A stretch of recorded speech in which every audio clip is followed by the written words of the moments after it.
Last time 5 years కూడా మా roads ఏం బాగాలేదు. మా రోడ్స్ అన్నీ కూడా చాలా బాగున్నాయండి. ప్రతిదీ అందుతుంది. పెన్షన్ కూడా ఫస్ట్ తారీఖు అందుతుంది. శాలరీస్ ఫస్ట్ తారీఖు పడిపోతున్నాయి. చాలా బాగుందండి. ఆయన వస్తే అవినీతి బయటకు వెళ్ళిపోతే రావట్లేదండి. ఆయన వచ్చేటికి సమాధానం చెప్పలేక ప్రజలకి బయటకు వెళ్ళిపోతున్నాడు. అందుకే రావట్లేదు అల్లుపోయి. గతంలో పాస్బుక్ల మీద ఫోటోలు వేయించుకోవడానికి కొన్ని కోట్లు ఖర్చు పెట్టారని అసెంబ్లీలో చంద్రబాబు నాయుడు గారు అంటున్నారు. అలా చేయడం కరెక్టే అంటారా? అది ఖచ్చితంగా కరెక్ట్ కాదు కదండి. మా పాస్బుక్ల మీద ఆయన ఫోటో ఏంటండి? ఎవరి ఫోటో మీద ఆడ ఫోటో ఉండాలి కానీ పక్కన ఫోటో ఉంటే బాగోదు కదండి. అది చాలా తప్పు అండి. లోకేష్ గారు, చంద్రబాబు నాయుడు గారు, పవన్ కళ్యాణ్ గారు వీళ్ళు కూడా ఫోటోలకి ఇలా వేయించుకొని ఇలాగా రాంగ్ రూట్లోకి వెళ్తారంటారా? వీళ్ళు చేయరని గ్యారంటీ అండి. ఇది ప్రజాప్రభుత్వం అండి. ఖచ్చితంగా వీళ్ళు వెళ్ళాలని నమ్మకం అండి. ప్రీవియస్ గవర్నమెంట్లో 3 క్యాపిటల్స్ ఉండాలంటున్నారు. వీళ్ళేమో ఒకటే ఉండాలని చెప్పారు. ఏంటి మీ అభిప్రాయం? ఒక క్యాపిటల్ బెస్ట్ అండి. 3 క్యాపిటల్స్ అంటే మళ్ళీ అక్కడికి తిరిగి కన్నా ఒక క్యాపిటల్ అనుకోండి అన్ని ఉతికిన అవుతాయి, పనులన్నీ ఉతికిన అవుతాయి. ప్రీవియస్ గవర్నమెంట్ అప్పుల పాలు ఎక్కువ చేశారని చెప్పి అసెంబ్లీలో చంద్రబాబు నాయుడు అంటున్నారు. వీళ్ళు అప్పుల పాలు చేసి ఆయన అప్పుల పాలు చేశాడు. ఓకే, వీళ్ళు కూడా అప్పుల పాలు చేస్తున్నారు ప్రజలకు ఇవ్వడానికి. అంటే ఏంటి వీళ్ళిద్దరికి డిఫరెన్స్ ఏంటి? ఆయన అప్పుల పాలు చేసింది ఎవరికి తెలియదండి. ఈయన అప్పు చేసినా సరే మాకు డెవలప్ అవుతుంది కదా, రాష్ట్రం డెవలప్ అవుతుంది కదండి. రోడ్లు డెవలప్ అవుతున్నాయి, మొత్తం అందరికి పెన్షన్ అవన్నీ ఖచ్చితంగా సక్రమంగా అందుతున్నాయి కదా. ఇంకా అప్పుల పాలు తప్పే ఉండదు కదండి. అందులో అడ్మినిస్ట్రేషన్ ఎలా ఉంది? ప్రీవియస్ 5 ఇయర్స్ చూశారు కదా, ఇప్పుడు అడ్మినిస్ట్రేషన్ ఎలా అనిపిస్తుంది? ఇప్పుడు అన్ని పనులు ఖచ్చితంగా అవుతున్నాయండి. మనం ఏమైనా అర్జీ పెట్టుకున్నాం అనుకోండి 2 or 3 డేస్లో సాల్వ్ అయిపోతుంది.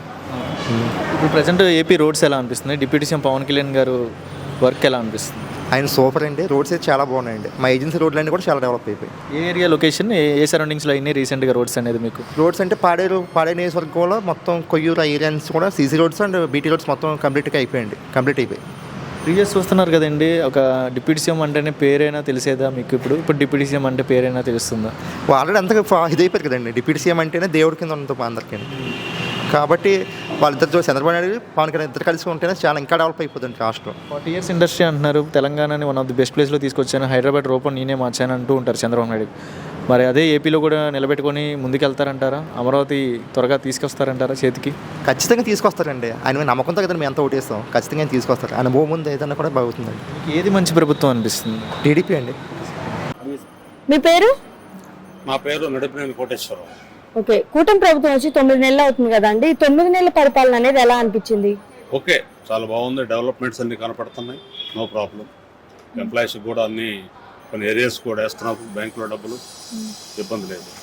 మొన్న జగన్మోహన్ రెడ్డి గారు ప్రెస్ మీట్ లో చూసుకుంటే ఈ ప్రభుత్వం రైతులకు అసలు ఏమాత్రం అండగా లేదు, రైతులకు ఎటువంటి న్యాయం చేయట్లేదు ఈ ప్రభుత్వంలో అని అంటున్నారు కదా. అవన్నీ పట్టించుకోవాల్సిన అవసరమే లేదు. కళ్ళు మూసి తెరిచేలోపు సంవత్సరం ఇట్టే గడిచిపోయింది. 3 ఏళ్ళ లోపలికి పట్టండి, నెక్స్ట్ వచ్చే ప్రభుత్వం మనదే అని అంటున్నారు. వాళ్ళ ఊహల్లో వాళ్ళు ఉండొచ్చు, తప్పలేదు. గత 5 సంవత్సరాలు చూసారు కదండి, గత 5 సంవత్సరాల పరిపాలన అనేది ఎలా అనిపించింది? గత 5 సంవత్సరాల పరిపాలనలో ఎగ్జాంపుల్ అగ్నిమాపక శాఖలో 19 డిస్ట్రిక్ట్ ఫైర్ ఆఫీసర్ పోస్టులుంటే 22 మంది పనిచేస్తున్నారు. ఎక్స్ట్రా 3 ఉన్నారు. ఆ 3లో రివర్షన్ చేయాల్సినటువంటి వ్యక్తుల్ని ఎన్ వెంకటేశ్వరరావు అనే వాళ్ళని రివర్షన్ టీడీఎఫ్ఓగా పెట్టాలి.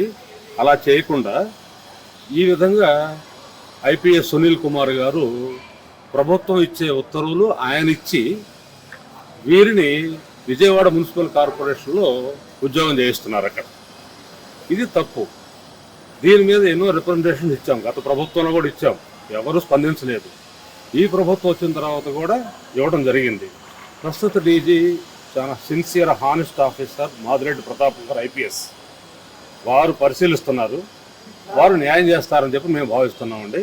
గత ప్రభుత్వంలో తప్పిదాలన్నీ ఇలా ఉన్నాయన్నమాట. ప్రభుత్వం ఇవ్వాల్సిన ఆర్డర్స్ కూడా హెచ్ఓడిస్ ఇచ్చి అర్హత లేని ఉద్యోగాలను కూర్చోబెట్టి ఉద్యోగాలు చేపిస్తున్నారు. దానికి అంత గత ప్రభుత్వం ఉదాహరణ దీనికి అన్నీ కూడా. అలాంటివి ఈ ప్రభుత్వంలో జరగవు. ఇలాంటివి కూడా స్టాప్ చేస్తారని చెప్పని నేను ఇవాళ గ్రీవెన్సెస్లో ఈ లెటర్ ఒకటి ఇవ్వడం జరిగింది. అంత నమ్మకం ఏంటి సార్ ఈ ప్రభుత్వం మీద మీకు? నమ్మకం అంటే ఇక్కడ గత ప్రభుత్వం తప్పులు చేశారు కాబట్టి రెక్టిఫై చేస్తారని నమ్మకం ఒకటే, వేరే ఏం లేదు. ఇంక అక్కడ గతంలో చూసారు కదండి, గతంలో అన్ని ఫుల్ ఫ్లెడ్జ్డ్ గా పర్ఫెక్ట్ గానే చేసాం, లా అండ్ ఆర్డర్ పర్ఫెక్ట్ గా ఉండిద్ది అన్నారు. ఓకే, ఇది అన్ని పర్ఫెక్ట్ చేసి ఈ orders Rao.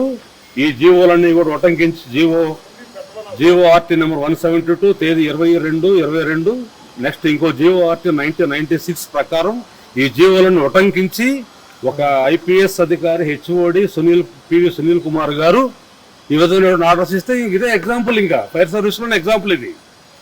Okay, so coming point of view చూస్తే ఇప్పుడు ఈ ప్రభుత్వం వచ్చాక మీకు డిఫరెన్స్ ఏపీకి ఏమైనా డెవలప్మెంట్ జరిగిద్దని నమ్మకం ఉందా త్వరగా? 100% జరుగుతుంది. కార్లు బావు, బండ్లు బావు, ట్రాక్టర్లు బావు, ఎడ్ల బండ్లు బావు అనే పొజిషన్లో అన్ని రోడ్లు, రహదారులు అన్నీ చేస్తూనే ఉన్నారు. No problem. మన ప్రాబ్లం అనేది వీళ్ళ దగ్గర తీసుకెళ్తే with in few days action తీసుకుంటే ప్రజలకు అనేది ఇంకా నమ్మకం వస్తుందని తీసుకుంటారనే నమ్మకం ఉంది. ఈరోజు ఈ అర్జీ కూడా మన కొమ్మాలపాటి శ్రీధర్ గారికి నేను అందజేయడం జరిగింది. కొమ్మాలపాటి శ్రీధర్ గారు తప్పకుండా నారా చంద్రబాబు నాయుడు గారి దృష్టికి తీసుకెళ్ళి ఈ ఎక్స్ట్రా పోస్టులు వాళ్ళందరినీ కూడా రివర్షన్ చేసి